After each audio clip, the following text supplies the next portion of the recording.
Well, I've made it to the next anchorage already. It seems like I just started the engine. I went a total of 3.5 nautical miles from Wakes Cove at the north end of Valdez Island to Herring Bay, which is at the northwest end of Roesland Island. It's a pretty tight little anchorage. I have passed this little bay, probably a million times, it feels like. And I've never stopped here, but it's southeast winds right now, so this is the perfect spot to be for southeast. Pretty tight, as I mentioned. There's a bunch of moorings because there are a lot of cabins on this island. It's all private, so there's not really any shore access like what I had at Wakes Cove. Alright, Herring Bay, Roesland Island. So far so good. Oh, and I'm in 33 feet of water, if you're curious about that.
Well, it's the end of the day already. I'm not sure where the day went. It's calming right down, the wind's dying off. It's still a little bit out of the south, so this is a good spot to stay for the night. I think it's supposed to be calm overnight anyways, and then more southeast tomorrow.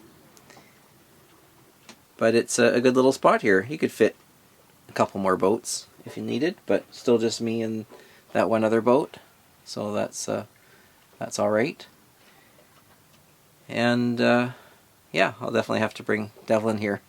Good little spot to stop and just enjoy the scenery around you. Not much for shore access, but those little islets you could go to shore. There were some people on there earlier with their kids walking around, so yeah, not a bad spot. Herring Bay.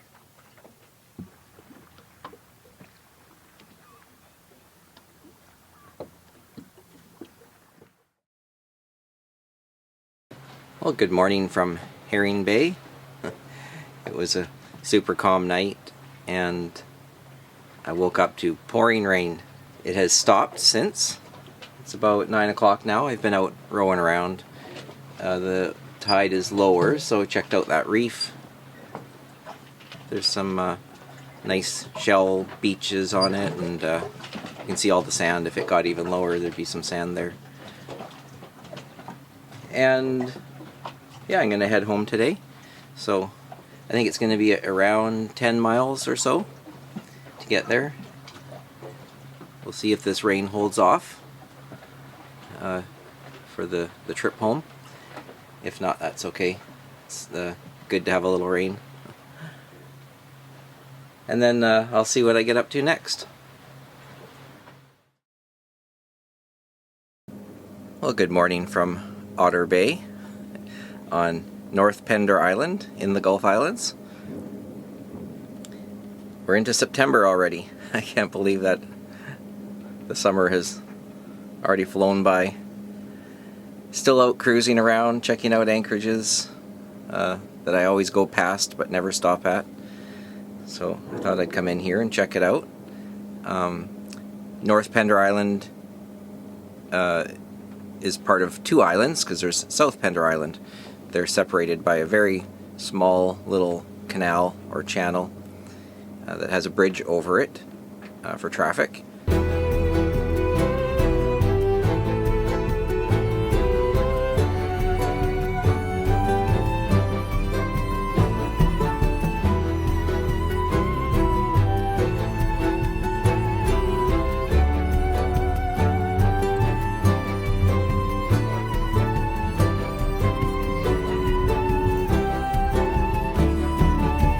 And the reason I came here was because the Vancouver Rowing Club has an outstation here. Unfortunately, the slips are being used by other club members right now, so I could have rafted up to one of the boats, but decided not to. I don't mind being at anchor. What can I tell you about Otter Bay? Oh, the marina where our outstation is, it's like a small resort, so there's a couple pools, a store, can get ice cream apparently, and I don't know if there's a restaurant there or not, but I'll go check that out today. And there's a park, part of the Gulf Island National Park Reserve on the south side of the bay, so apparently there's a little trail there you can walk. I'll check that out. And about the anchorage itself, I'm in 24 feet of water, so there's tons of room here. Lots of boats could fit in here. The downside is there's ferry swell. Not as bad as Diver Bay, where I was a little while ago on Prevost Island, but there are BC ferries going by this bay, so some of the swell does get in here. And there's actually a ferry terminal that services the island here, just right outside the bay. And a beautiful sunset last night. I got here last night, so got to enjoy that. Yeah, lots of room. I probably wouldn't recommend Otter Bay to stay for a few days, but if you need a spot to stop for the night, I would definitely recommend it.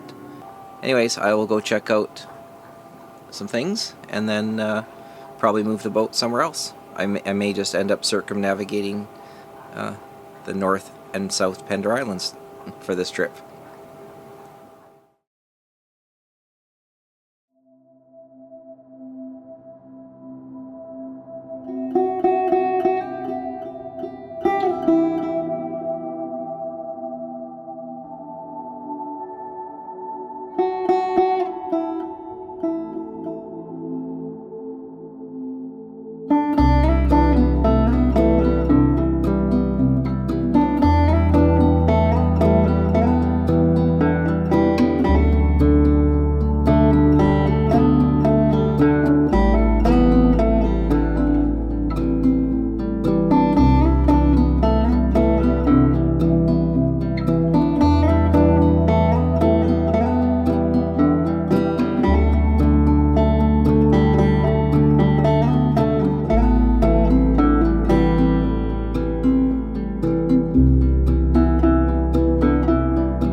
Well, I made it to shore, and checking out Roesland Park. So it's part of the Gulf Island National Park Reserve. Super short trail. It's like 3/4 of a kilometer from the start to the point. Apparently there's really good sunsets to watch from there, which I believe, based on last night's sunset. And yeah, this was a property that was owned by the Rowe family from, I think it said 1919 to 1991, before it was turned into a park. And there was a bit of a resort here. I think it had up to 17 cabins, marina, fuel, and a store. So, and I think there's and orchards. So you can actually pick fruit from the orchards still as a guest, as a visitor. They just have some rules around that, respecting the trees and picking when the fruit is ripe, etc., and limiting the amount that you harvest, of course. So there's some clear rules on that, but you are allowed to harvest some fruit and nuts while you're here, which is kind of fun. Yeah, there's a few buildings still left, and I noticed that one building looks like it's a little museum. There's one spot on the walk where it looks like if it's high tide, you're not going to make it across. So there's stairs going down to a little beach, and then back up to the rest of the peninsula here. So short walk, but nice to stretch the legs and check out a fun little place with some history.